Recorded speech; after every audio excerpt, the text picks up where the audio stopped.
चलिए आज बेताल पच्चीसी की दुनिया में चलते हैं। एक ऐसी दुनिया जहां हर कहानी असल में एक पहेली है और हर जवाब ज्ञान का एक नया दरवाजा खोलता है। आज की कहानी भी कुछ ऐसी ही है, एक अलौकिक चमत्कार और एक ऐसी नैतिक दुविधा जिसका कोई आसान जवाब नहीं है। तो सवाल ये है, यही वो सवाल है जो बेताल ने राजा विक्रम के सामने रखा था। एक ऐसा सवाल जिसका कोई सीधा साधा जवाब हो ही नहीं सकता। पर राजा ने जो फैसला सुनाया, उसे समझने के लिए हमें पहले उस कहानी को जानना होगा जहां से ये सारी उलझन पैदा हुई। तो कहानी की शुरुआत होती है धर्मस्थान नगर से। यहाँ मालती नाम की एक बहुत ही खूबसूरत युवती रहती थी और जब वो शादी के लायक हुई तो उसके ही परिवार वालों ने अनजाने में ही सही एक ही धागे में 3 अलग-अलग गांठें लगा दी। और बस यहीं से कहानी की असली गुत्थी शुरू होती है। जरा सोचिए, एक ही लड़की की शादी का वादा 3 अलग-अलग लोगों से कर दिया गया, और ये वादा करने वाले कोई और नहीं बल्कि उसके अपने ही घर के 3 सबसे करीबी लोग थे। और मजे की बात यह है कि किसी की नीयत में खोट नहीं था, पर किस्मत ने तो कुछ और ही सोच रखा था। अब इससे पहले कि ये सामाजिक गुत्थी सुलझ पाती, एक बहुत ही दुखद घटना हुई। एक सांप ने मालती को डस लिया और उसकी मौत हो गई। उसके दाह संस्कार के बाद वो तीनों लड़के पूरी तरह से शोक में डूब गए और उस गहरे दुख में हर एक ने अपने प्यार को साबित करने का एक बिल्कुल ही अलग, एक अनोखा रास्ता चुना। और यहां पर तीनों का समर्पण देखने लायक था, मतलब पूरा और अटूट। लेकिन हर किसी का तरीका एकदम जुदा था। एक ने वैराग्य का रास्ता पकड़ा, दूसरे ने रक्षक बनना चुना और तीसरे ने ज्ञान की खोज का रास्ता अपनाया। पर यही तीसरे लड़के का रास्ता था जो कहानी को एक ऐसे मोड़ पर ले जाने वाला था जिसकी किसी ने कल्पना भी नहीं की थी। तो वो योगी जो भटक रहा था, एक दिन उसने कुछ ऐसा देखा जिस पर यकीन करना लगभग नामुमकिन था। उसने देखा कि एक औरत ने अपने रोते हुए बच्चे को सीधा आग में फेंक दिया और अगले ही पल बच्चे के पिता ने एक किताब से कोई मंत्र पढ़ा और वो बच्चा फिर से जिंदा हो गया। ये देखकर योगी की तो आंखें फटी की फटी रह गईं।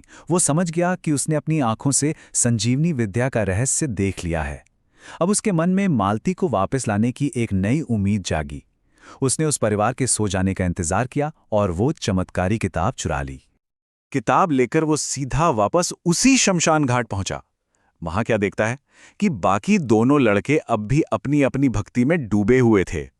उसने उन्हें सब कुछ बताया, अपनी खोज के बारे में और उस चमत्कारी किताब के बारे में भी।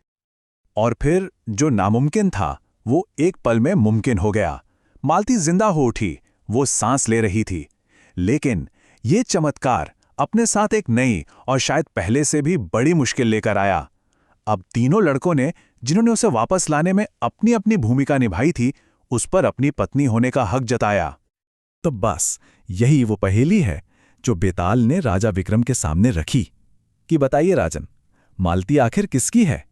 उसकी जिसने उसकी अस्थियों को सहेजा, या उसकी जिसने उसकी राख की हिफाजत की, या फिर उसकी जिसने उसे दोबारा जिंदगी दी? राजा विक्रम ने एक पल की भी देरी नहीं की और अपना फैसला सुना दिया। पर असली सवाल तो ये है कि ऐसा क्यों? सिर्फ वही रक्षक ही क्यों? वो योगी क्यों नहीं जिसने इतना बड़ा चमत्कार कर दिखाया था, जिसने उसे जीवन दिया था? देखिए, राजा का जो तर्क था ना, वो इस बात पर आधारित नहीं था कि किसने कितना बड़ा काम किया, नहीं, बल्कि उनका आधार था हर लड़के के काम का सांकेतिक मतलब, उसकी प्रकृति। राजा ने उनके कर्मों के हिसाब से उन्हें रिश्ते और भूमिकाएं सौंप दी। तो फैसले की जड़ ये थी कि जिसने संजीवनी से जीवन दिया, उसने जीवनदाता यानी एक पिता का धर्म निभाया। जिसने शरीर के आधार मतलब अस्थियों को सहेजा, उसने एक बेटे का कर्तव्य पूरा किया। लेकिन वो जो उसकी राख के पास रहा, जिसने दुनियावी मोह और प्यार को नहीं छोड़ा, असल में उसी का कर्म एक पति का कर्म माना गया।